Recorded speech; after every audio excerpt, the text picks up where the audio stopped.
ये बंदा है जिसके बच्चे फंसे हुए हैं। इधर ये पूरा गांव है मुंज वाला, जो कि अब इस टाइम सफाई हस्ती से कटा हुआ है। और ये बंदा अपने बच्चों को राशन पहुंचाने के लिए इस पानी से गुजरते हुए अपने बच्चों के पास जा रहा है। ये वो इलाका है मुंज वाला जहाँ पर 200-300 फैमिली का एक गांव था। तो हजारों के हिसाब से यहाँ घर है जो मुश्किल में फंस गया। अभी इधर से खाना लेके जा रहे हैं, अपने बच्चों को खिलाएगा। पानी इतना है कि ये मेरे कद से भी, हाइट से भी ज्यादा है। यहाँ के जो हुक्मरान है, चेयरमैन है, जो भी हैं, लेकिन वो किसी को कुछ नहीं देते। इस बच्चे की फैमिली सिर्फ इस गांव में इस वक्त मौजूद है, इस बंदे की। और ये बंदा अपने बच्चों को राशन पहुंचाने के लिए इस पानी से गुजरते हुए अपने बच्चों के पास जा रहा है। अपने पैसे से राशन लिया है और साफ पानी की बोतल लेकर जा रहा है अपने बच्चों के लिए। ये वो इलाका है मुंज वाला जहाँ पर 200-300 फैमिली का एक गांव था, जो इस वक्त सफाई हस्ती से कटा हुआ है। वहाँ जाने के लिए कोई रास्ता नहीं है। वो बंदा पानी के अंदर से गुजर के जा रहा है। आधा डूबा हुआ है पानी में, आगे जाके और गहराई आ जानी है पानी में, आगे जाके इस लेवल का पानी आ जाना है। गांव में टोटल कितनी फैमिलीज रहती थी?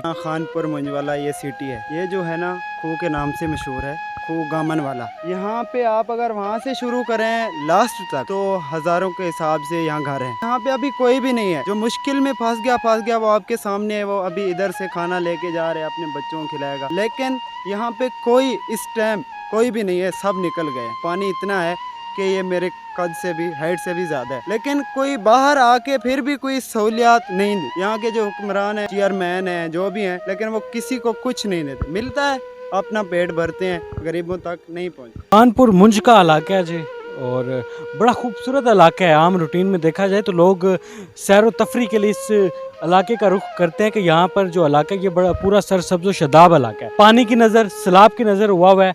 यहाँ पर तकरीबन 1000 गांव हैं और वो सारे गांव पानी में डूब चुके हैं। और जो काफ़ी ऐसे गांव हैं जो सफाई हस्ती से मिट गए हैं, जिनका अभी कोई निशान नहीं है।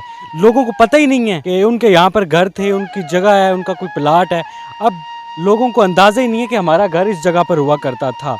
ये सारा मिट चुका है इलाका, जो कि सैलाब की नज़र हो। बड़ी जहरीली बीमारियां भी हैं इस इलाके में, लोग बीमार भी हो रहे हैं, लोगों को बड़ी मुश्किलात का सामना भी है। कुछ इलाके ऐसे हैं जहाँ पर लोगों की मदद हुई, और कुछ इलाके ऐसे हैं जहाँ पर कोई तंजीम भी नहीं पहुँच पाती, जहाँ पर कोई आम बंदा पहुँच भी नहीं सकता। ये वो इलाके हैं जहाँ पर गाँव है लेकिन कोई रास्ता नहीं है वहाँ पर जाने के लिए। अभी एक बंदा हमने आपको दिखाया है कि उसके कद से भी ऊपर पानी था, उसके अंदर से गुजरते हुए, तैरते हुए सिर्फ इसलिए जा रहा था कि उसके बच्चे, उसकी फैमिली वहाँ पर फंस गई है, वहाँ पर मफलूज हो गई है। वो उनको निकाल वहाँ से नहीं पाया, इसलिए वो बाहर से कोशिश कर रहा था कि मैं अपने बच्चों को किसी तरीके से वहाँ से जाकर बचा लूँ। ये जो फसलों से भरपूर इलाका है, यहाँ पर तिल की फसल होती है, यहाँ पर कपास की बहुत ज़्यादा काश्त होती है। ये वो इलाके हैं जो काश्तकारों के इलाके हैं, लेकिन अब माली तौर पर काश्तकारों को, किसानों को बहुत ज़्यादा नुकसान हुआ है। जो अनाज बचा हुआ था, जो उनकी गंदम बची हुई थी, जो उनके चावल की मुंजी या फसल बची हुई थी, वो सारी